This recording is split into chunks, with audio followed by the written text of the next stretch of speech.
Hello dear student, हम start कर रहे हैं क्लास 10th साइंस केमिस्ट्री में एक new chapter 3 metals and non metals.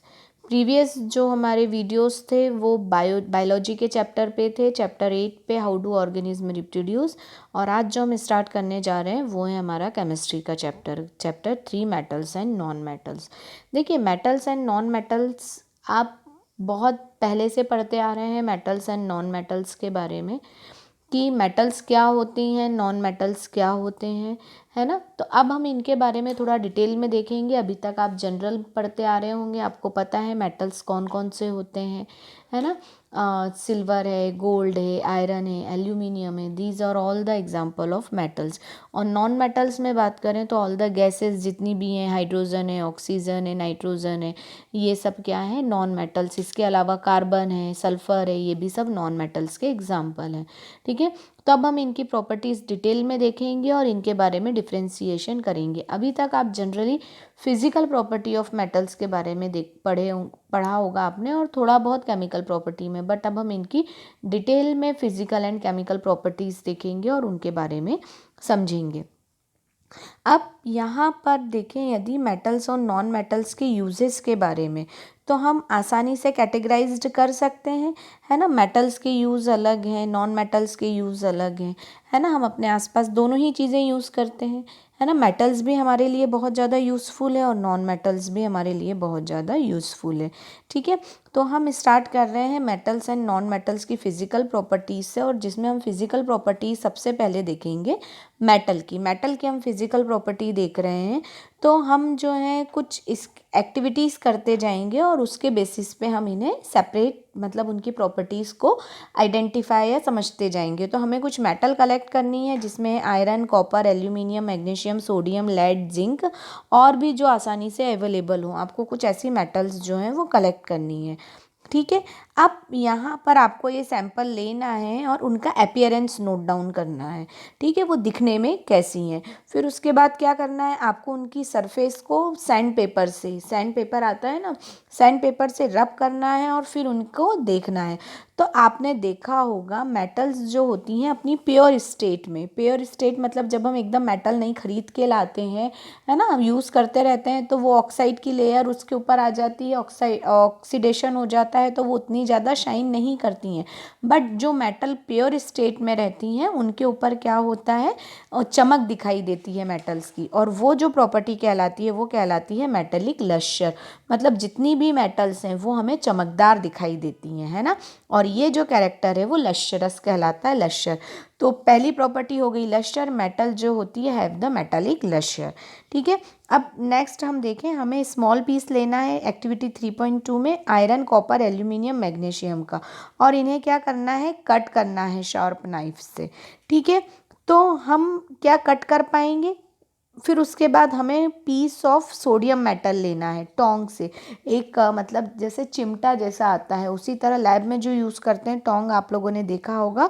Sodium metal को केयरफुली पकड़ना है, वॉच ग्लास में रखना है। वॉच ग्लास आपको पता है ऐसी कांच की प्लेट जैसी आती है, उसके अंदर रख के और उसे कट करना है। तो आप फिर क्या देखेंगे, तो हम ये ऑब्जर्व करेंगे कि हम सोडियम तो इजीली कट कर पा रहे हैं, बट बाकी की मेटल को हम कट कर पाएंगे क्या नाइफ से, नहीं। मतलब कि मेटल्स जो होती हैं जनरली हार्ड होती हैं।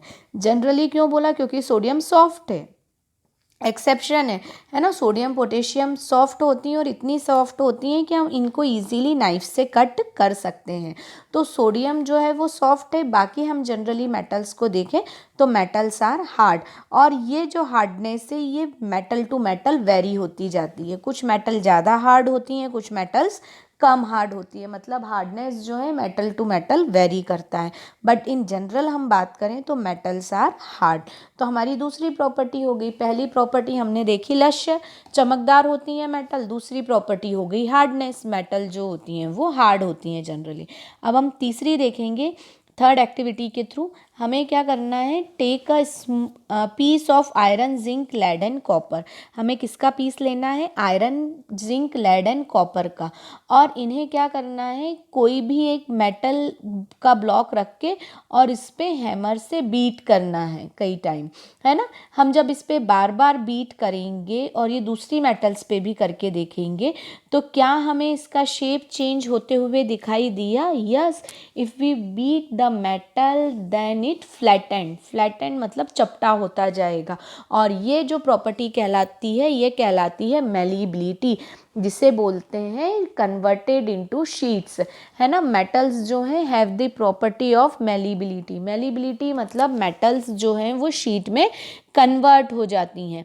और यदि हम देखें तो गोल्ड एंड सिल्वर जो है वो मोस्ट मेलिएबल मेटल है ना। आपने सिल्वर वर्क देखा होगा, सिल्वर फॉइल आती है जो मिठाइयों वगैरह में लगाई जाती है। उसके बाद हम एल्यूमिनियम फॉइल का घरों में यूज़ करते हैं फूड रैप करने के लिए। फिर टीन शीट्स होती हैं, है ना, आयरन की जो होती हैं घरों पे डाली जाती हैं। तो इस तरह से ये जो मेलिएबल कैरेक्टर है, मेलिबिलिटी का कैरेक्टर है, इसके थ्रू मेटल्स का यूज़ जो है वो अलग अलग कामों के लिए किया जाता है। तो ये जो प्रॉपर्टी है ये मेटल की प्रॉपर्टी है कि metal show the malleability, metal में मेलिएबिलिटी शो होती है, ठीक है ना। तो इस तरह से मेटल का एक कैरेक्टर हो गया मेलिएबिलिटी। नेक्स्ट देखें कि इन्हीं को हमने देखा है कि मेटल्स के थिन वायर्स फॉर्मेशन हो जाते हैं। थिन वायर्स आपने देखा होगा, गोल्ड का वायर होता है, सिल्वर के पतले पतले तार बनाए जाते हैं, है ना, ज्वेलरी वगैरह बनाने में यूज़ किया जाता है। फिर उसके बाद कॉपर वायर का यूज़ जो है वो इलेक्ट्रिसिटी लाइंस में किया जाता है।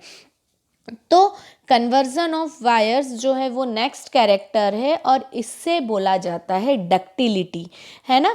मेटल्स में डक्टिलिटी का कैरेक्टर भी होता है। मेटल जो होती हैं वो डक्टाइल होती हैं, डक्टाइल मतलब कि कन्वर्जन ऑफ वायर, है ना, थिन वायर। तो मेटल जो है वो डक्टिलिटी को शो करती हैं, है ना। अब इसमें जो है गोल्ड जो है मोस्ट डक्टाइल मेटल है। लगभग 1 ग्राम गोल्ड से 2 किलोमीटर लंबा वायर बनाया जा सकता है। तो ये जो है ये नेक्स्ट कैरेक्टर हो गया मेटल का, डक्टिलिटी। तो अभी तक हमने 4 कैरेक्टरिस्टिक्स ऑफ मेटल्स देखे या 4 फिजिकल प्रॉपर्टी देखी, जिसमें सबसे फर्स्ट था metallic lustre, then the second hardness, third जो था वो मेलिबिलिटी था और फोर्थ प्रॉपर्टी जो हमने डिस्कस करी वो है डक्टिलिटी। अब आप एक बार इसे अपनी बुक में ज़रूर रीड करिएगा और कोई भी डाउट होने पर आप मुझसे मैसेज करके, कमेंट करके या फिर आप मुझे कांटेक्ट करके पूछ सकते हैं। Keep study, keep watching. Thank you so much.